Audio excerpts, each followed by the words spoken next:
ഇനി നമ്മളൊരു cauliflower fry ആണ്, ഈസി കോളിഫ്ലവർ ഫ്രൈ. നമുക്ക് മക്കൾക്കൊക്കെ സ്കൂളിലേക്ക് കൊടുത്തേക്കാൻ പറ്റിയ ഒരു ഈസി ആയിട്ടുള്ള ഇതായിട്ട്. ഇപ്പോൾ ഞാൻ മഞ്ഞൾപ്പൊടിയും ഉപ്പും ഇട്ടിട്ട് ഒന്ന് നല്ലോണം വേവിച്ചെടുത്തതാണ്. ഓക്കെ, ഇനിയാണ് ഇതിലേക്ക് വേണ്ട ഇൻഗ്രീഡിയൻസ് എന്തൊക്കെയെന്ന് നമുക്ക് നോക്കാം. അപ്പോൾ ഇതിലേക്ക് വേണ്ടത് കുറച്ച് ഗരം മസാല, ഒരു ഇത്തിരി ഇട്ട ആവശ്യത്തിന്, പിന്നെ ഇത്തിരി മഞ്ഞൾപ്പൊടി ഒരിത്തിരി, കാരണം നമ്മൾ പുഴുങ്ങിയപ്പോൾ കുറച്ച് നേരം കുറച്ചൊരു മഞ്ഞൾപ്പൊടി ഇട്ടിട്ടുണ്ടായിരുന്നു. ഇനി കുറച്ച് മുളക് പൊടി, അത് ഒരിത്തിരി ഇട്ടോ, എരിവിനനുസരിച്ച്. നിങ്ങൾക്ക് നല്ല മക്കൾക്കൊക്കെ കുറച്ച് എരിവ് ഇഷ്ടമുള്ളവരാണെങ്കിൽ അങ്ങനെ ചെയ്യാം. പിന്നെ കുറച്ച് കുരുമുളക് പൊടി, അത് കുറച്ച്, പിന്നെ കുറച്ച് ചിക്കൻ മസാല, ഒരു നമ്മളിപ്പോൾ ഇതിന് ഇഞ്ചി വെളുത്തുള്ളി അങ്ങനെയുള്ള ഇതൊന്നും ആഡ് ചെയ്യുന്നില്ല. പിന്നെ ആവശ്യത്തിന് കുറച്ച് ഉപ്പ്. ഓക്കെ, ഇത് നന്നായിട്ട് റെഡി എടുക്കാം.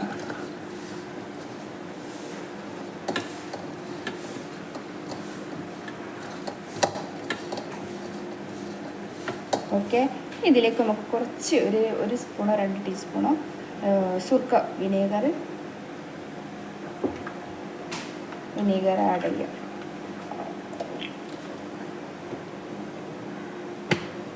കുറച്ചിട്ട എന്നിട്ട് നന്നായിട്ട് മിക്സ് ചെയ്തിട്ട്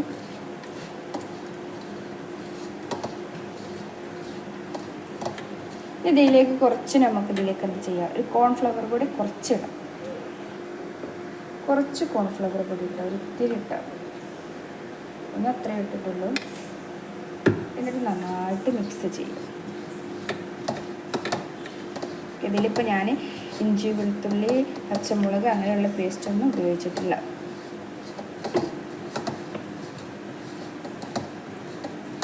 ഓക്കെ, ഇനി ഇതൊരു 2 മിനിറ്റ് റെസ്റ്റ് ചെയ്തിട്ട് നമുക്ക് പൊരിച്ചെടുക്കാം.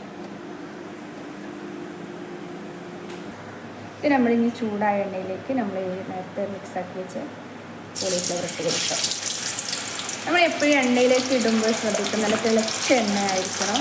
അതുപോലെ നിറയെ ഇട്ട് കൊടുക്കരുത്, കുറച്ച് ഇട്ട് കൊടുക്കണം.